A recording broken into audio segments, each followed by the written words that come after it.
I'm going no hat. Can't stop me. Can't stop, won't stop. You know. Hi, funny women. How we doing? I feel, I feel you fading on me in these remaining couple weeks of the semester. I feel you sort of just pulling away, uh, especially from the online portions of the class. Comments are down, and I get it. This semester's been a fucking grind, and with no breaks, it's just it's a lot to to deal with.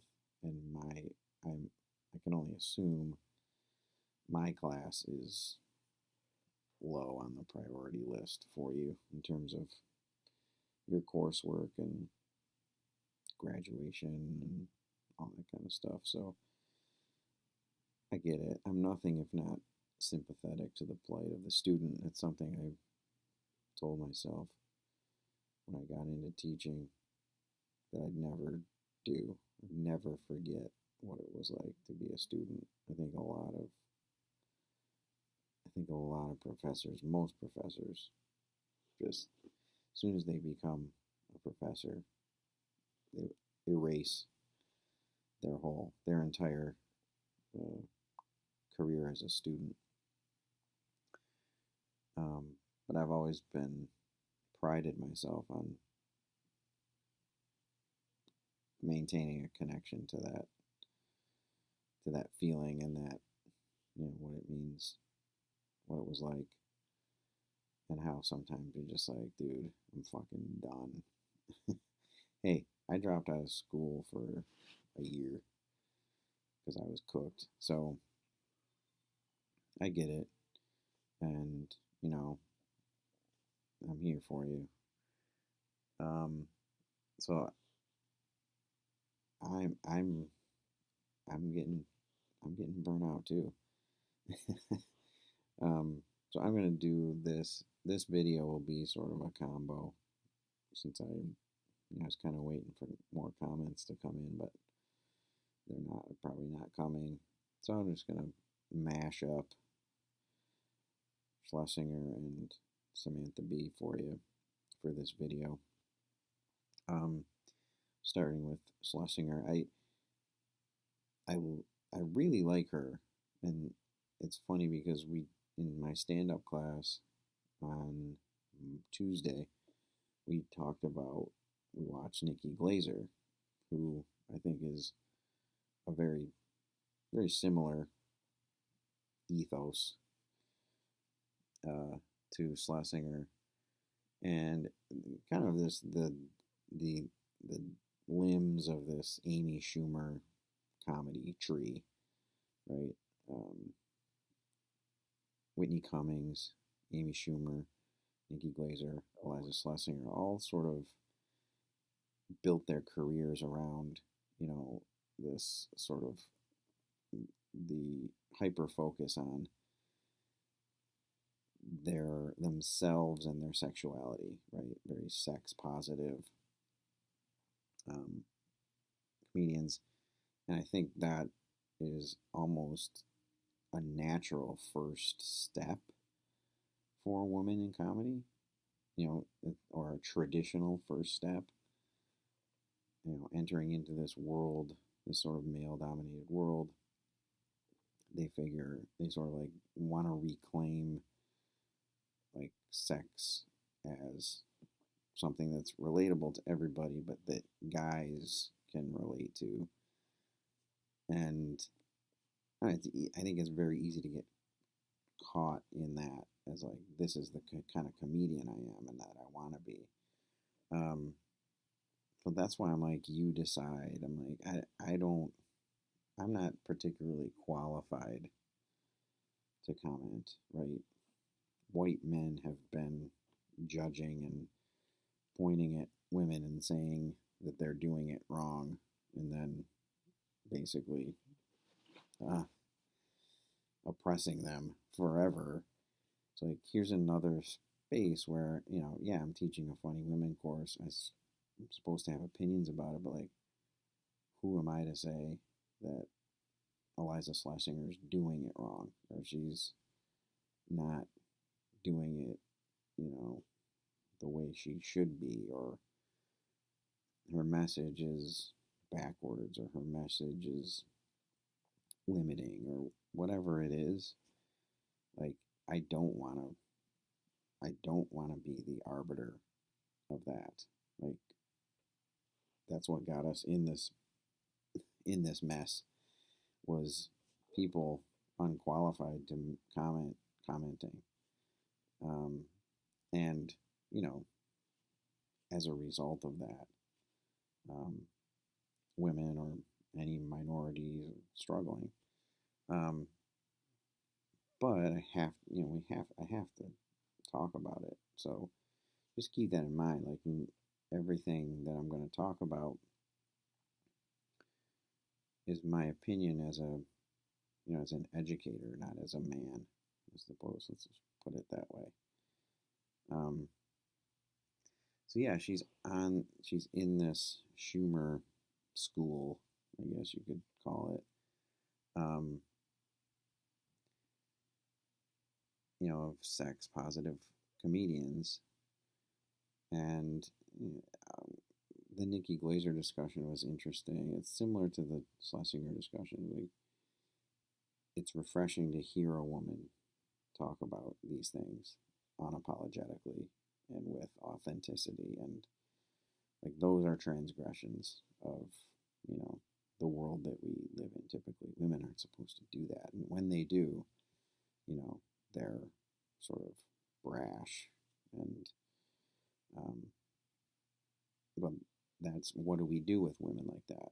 We try, the patriarchy wants to silence them, and that's one of the reasons that I feel so opposed to weighing in on, is it good, is it bad, whatever it is.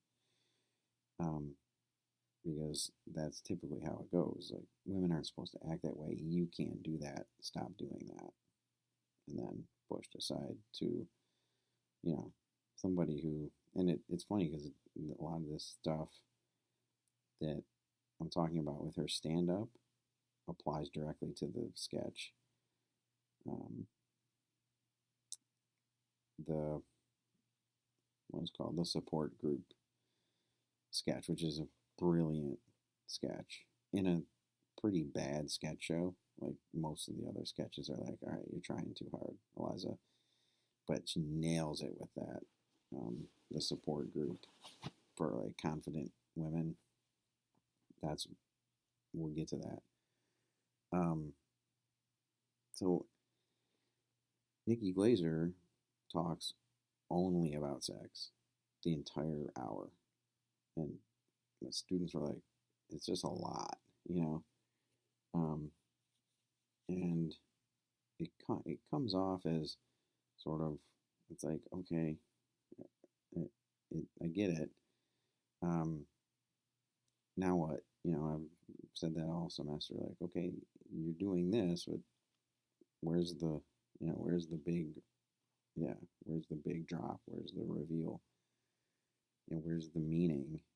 And we had a really good discussion about it, sort of, that brought me to a new understanding. But Schlesinger kind of is in the same, and so is Whitney Cummings. Like, Whitney Cummings at least has shown this kind of growth, and I think Schlesinger has too.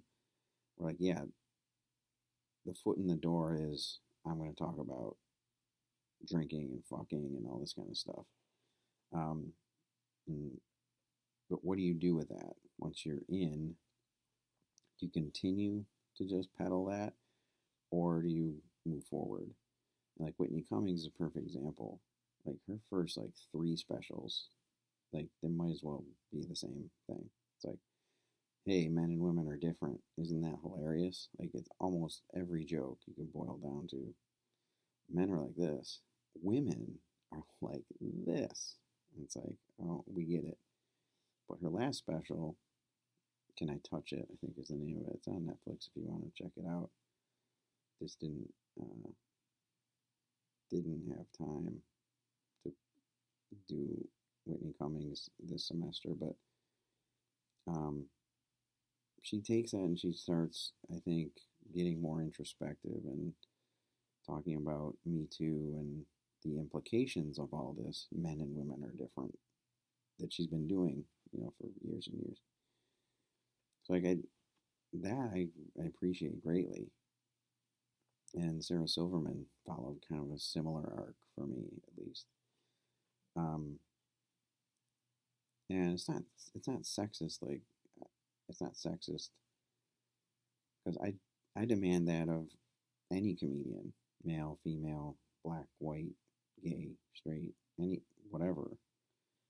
Like that's what I'm looking for. So I'm not saying that women are held to a different, for me personally, a different comedic standard. Like they have to be about something, but men don't. But that's always what I'm looking for. And Schlesinger, I couldn't decide if she, and I guess reading some of your comments gave me some perspective, which is what this course is all about. I started to see, okay, yeah, maybe I was just sort of tunnel vision or blinded by my preconceived notions, which is never good. Um, so, I hinted in the title, like I can't figure out which direction she moves the needle with this special. Is it forward or backward for women and sexuality and gender and all these kinds of things? Or is it just, you know, a stalemate? Like, um, but at the same time, it's not for me to figure out, right? As the old, the middle aged white dude, um, it's not for me to figure out. White men have been figuring things out and, basically saying that they're bad and then stopping them forever, right? Like a woman doing comedy. Oh no, we decided that what you're doing is bad, so you're gonna have to stop, or we're gonna be prejudge you, or we're gonna put you over here, right? And not just with comedy, but with everything. Like that's how we got in this shit storm. So I don't want to be that guy, like where I'm this final, the judge and jury about, you know, especially about something like female empowerment and movement forward. Like, who am I to say? Um, but still, I am the professor, so I have to, I got to kind of shape this and give you guys some questions to think about. Um, and I wrote, is she leaning into the stereotypes rather than pulling away from them? And I still don't really know, right? Stereotypes are such a fucked up thing, right? There's a fine line between breaking them down and propping them up. We've talked about all semester, like you can't break them down without first establishing them. And I think she does that a lot. But stereotypes don't exist in a vacuum. Like to assume, like take the bridezilla thing, right? That's such a trite device for a woman to talk about, like psycho brides, right? Um, but the assumption that there are no bridezillas is as ignorant as the assumption that every bride is a bridezilla. Does that make sense? Like there's this, it's all a gray area when it comes to stereotypes. I think that's what I was saying, right? They somewhere there's a bridezilla, There's a fucking TV show about it. But stereotypes can't exist in a vacuum. So by merely talking about them doesn't mean you're perpetuating them always. But it becomes tricky when you're trying to decipher, like, are they, like I said, I used leaning into or pulling away from, propping up or breaking down stereotypes, like those kinds of things. And I think she's she's sort of hovering over that line for me, back and forth. Um, so, but her in general, Iliza in general, right? She's not acting like a woman. She's unapologetic. She's loud. She's crass. She's authentic. She's honest. Like all those things are those are traditionally male, especially male comedian attributes. And this again, like you keep seeing these connections with that support group sketch, right? Like every time a woman shows some confidence or self esteem or um, like authenticity, the guy running the group, right, is sure to stifle it and say, "Oh no, we don't do that," right?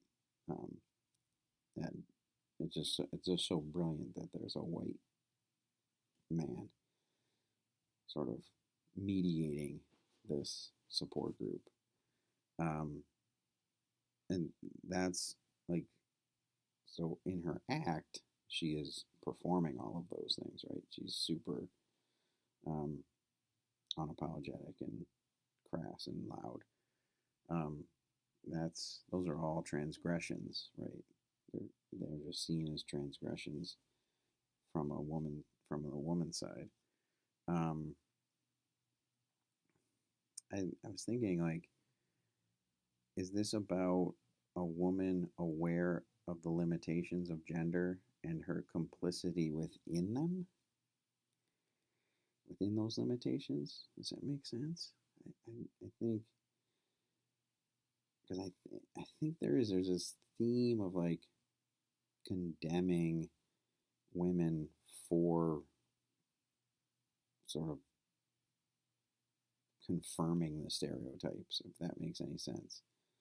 So she's like, oh, she is aware of the limitations of gender, but she's kind of talking about how is, she and other women like her are complicit in those limitations, if that makes any sense. Um, which is an interesting way to frame it. Um, and like again, back to that sketch, I think it's another connection to that sketch. Like women, very, they're complicit in it when they're in this group, and they're like, "Oh, right, I forgot.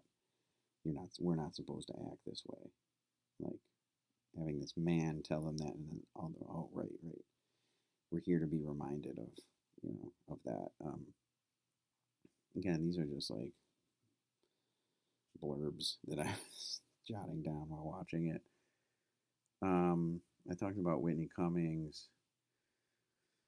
Again, I guess it's just I keep finding different ways to say the same thing, I guess. But is she reveling in or breaking out of the system she's been forced into?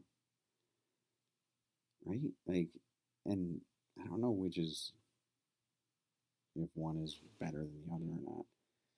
But like, the system you've been forced into is this sort of male gaze and like femininity as defined and shaped by a patriarchal system.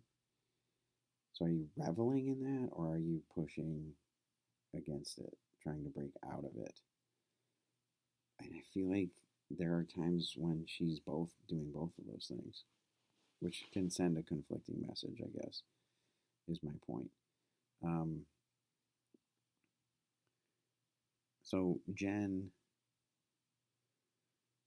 to your comments, um, Jen and someone else brought it up.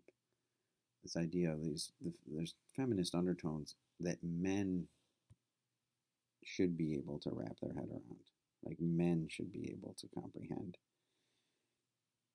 Now, whether men are listening to what Iliza Shlesinger has to say, or if they're like, "Oh yeah, she's so hot," and like that's the end, right? Like, you know, maybe you're giving too much credit to men in this case, but I hope that's what's happening.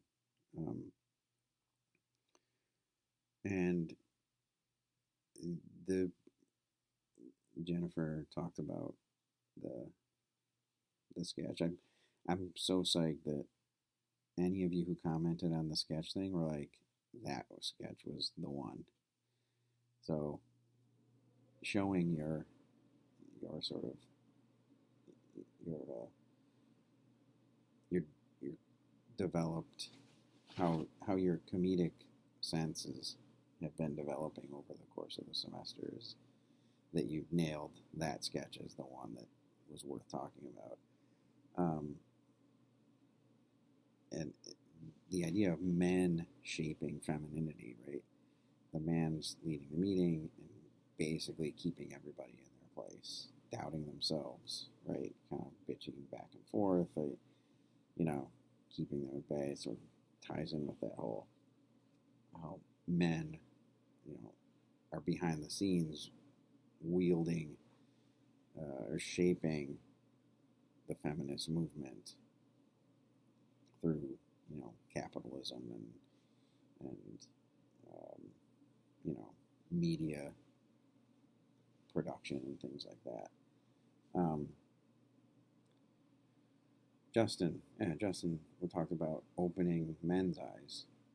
A lot of the stuff is, I think, meant to do that now. Again, are men looking to have their eyes opened? Who knows? Probably not, but certainly more so now than ever before in our culture. And you know, Chloe tapped into the support group sketch too. And again, I'm so proud of all of you who mentioned that sketch. Very proud. It shows that uh, your yeah your your comedy senses are heightened. Um, Saying that everyone should see that sketch, I think. Sorry, that's I mean, that's as good a thing you can say about comedy as anything. Like everyone needs to see this. Um, and again, like another comment that was like, even this sketch, men should be having this aha moment, just like, oh shit, like it's kind of fucked up what we've been doing, and you know, we might be a big reason why, you know, there's so many issues with gender and equality. Um, yeah, so Schlesinger, you know, she's she's good at what she does. Um, whether we like it or not, I do, for the record. So I'm going to move quickly to Samantha B in Full Frontal. Now, as I mentioned before, Sam B was she's actually married to, what's his name, Ed Jones. Ed Jones? He was another Daily Show guy. But that Daily Show tree of comedy news is just, I mean, it was like going to fucking comedy news college, basically. So many people came out of that with their own political shows, political comedy shows, right? So Daily Shows, I think I probably listed them in the thing. And Sam B is the only woman. It's just, I mean, it's so indicative of the industry, right? Very 10 guys who came out of the Daily Show and got their own show. One woman. but I think she does a good job, and I think it's a necessary and valuable. Um, like, why don't more women occupy that space? Like politics just sort of has um, this image as it's a male, it's a male dominated um, arena, right? Most politicians are men. I mean, that's changing. It's getting better. Um, but I feel like Samantha Bee brings this sensibility to the content, to the news, the to all these stories that you can't get anywhere else. I think that's why she's been so successful in doing it, right? Um, and it is a male-dominated field. Forget politics, like late night, right? A late night talk show. Now she's not a traditional. She's not a traditional talk show, like yeah, um, like a Fallon or whatever. She's, in fact, I think she's more important because she's more focused on politics and policy and things like that. But the whole movement of comedy news is, I mean, it's at the forefront of this good comedy thing that I've been talking about. Like, I wrote about it in my dissertation. I was sort of forecasting the future of comedy news, right? When I was doing my PhD, this was fucking shit, 15, 20, how long ago was it? Yeah, like 15 years ago. I was writing about this. Like 15 years ago, it was just like The Daily Show and like The Onion. But I'm like, as politics gets more and more ridiculous, comedy is going to be more and more prevalent and important in sort of mitigating that ridiculousness. Um, and I, I basically predicted this sort of this movement. But when it all started, it was all based on humor exists where shit's most fucked up. And I looked around and I'm like, what's the most fucked up thing right now? Like politics, the government, like all this shit. And like, it's gonna do it. Comedy will rise to meet it. And the Daily Show, and then just sprawled out. It was proliferated into, like I said, like Patriot Act with Hassan Minhaj and John Oliver last week tonight, and Wyatt Cenac and his show, Jordan Klepper's show, Sam B, Colbert Report. What else is from there? Larry Wilmore had a show, The Nightly Show, I think it was called. Yeah, Nightly Show. Get it? Daily Show, Nightly Show.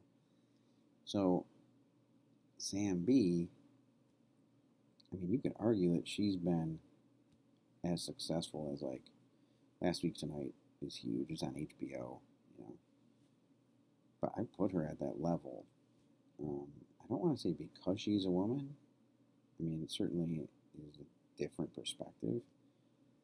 But it's because she's good, right? And she's smart, and it's funny, and like a lot of you said, like it's the marriage of meaning and humor, right? Like it can't be all one or the other, because all jokes is just silliness and all meaning is boring. So like, I think the function of that is to, you know, is to blend those two things, right? Good comedy blends those two things seamlessly and perfectly. But having a woman's voice sort of in this din of male voices and opinions, especially about things like reproductive rights and like things that women should be more vocal about or should have a voice about.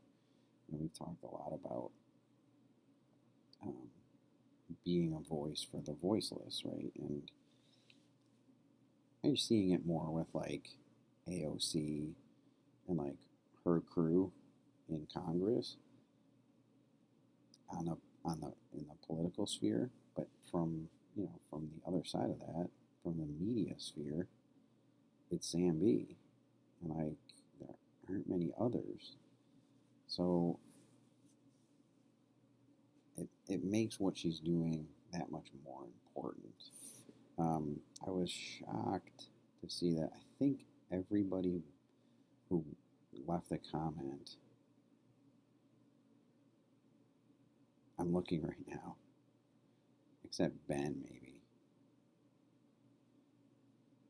Like, before watching these clips, I had never heard of Samantha Bee. Prior to this video, I had no idea who Samantha Bee was. Before this, I had never watched or heard of Samantha Bee. I've never heard of Samantha Bee. Like, it, um, I was shocked by that, and I guess that's not surprising because women occupy sort of the fringes of the comedy world even today, right? Like, there's all this shit about the pay discrepancies from Netflix, like Schumer or somebody like got a fraction of what like Chris Rock or Ricky Gervais or whatever. They're still on the fringes, like in stand up.